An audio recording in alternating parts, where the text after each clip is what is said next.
Welcome to Thoughts on the Market. I'm Andrew Sheets, Global Head of Fixed Income Research at Morgan Stanley. Today, I'm going to talk about key signposts for stability in a world that, from day to day, feels anything but. It's Friday, January 30th at 2 p.m. in London. A core theme for us at Morgan Stanley Research is that easier fiscal, monetary, and regulatory policy in 2026 will support more risk-taking, corporate activity, and animal spirits. Yes, valuations are high, but with so many forces blowing in the same stimulative direction across so many geographies, those valuations may stay higher for longer.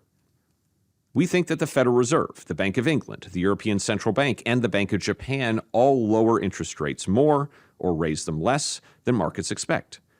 We think that fiscal policy will remain stimulative as governments in the United States, Germany, China, and Japan all spend more. And as I discussed on this program recently, regulation, a sleepy but essential part of this equation, is also aligning to support more risk-taking. Of course, one concern with having so much stimulative sail out, so to speak, is that you lose control of the boat. As geopolitical headwinds swirl, and the price of gold has risen 100% in the last year, many investors are asking whether we're seeing too much of a shift in both government and fiscal, monetary, and regulatory policy. Specifically, when I speak to investors, I think I can paraphrase these concerns as follows. Are we seeing expectations for future inflation rise sharply? Will we see more volatility in government debt?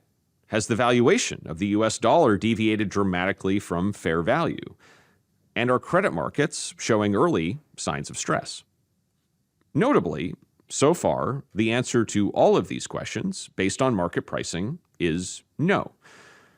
The market's expectation for CPI inflation over the next decade is about 2.4%, similar, actually, to what we saw in 2024-2023.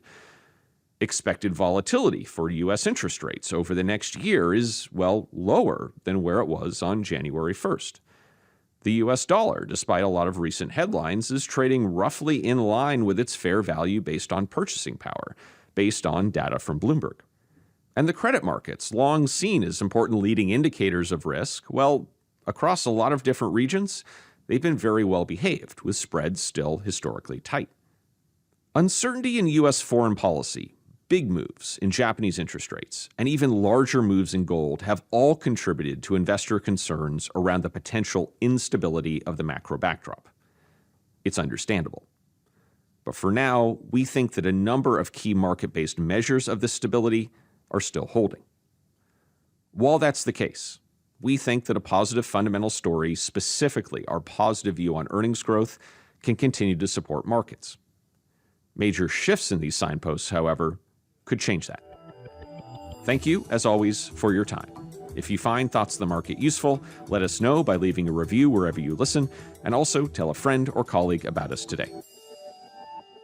The preceding content is informational only and based on information available when created. It is not an offer or solicitation, nor is it tax or legal advice. It does not consider your financial circumstances and objectives and may not be suitable for you.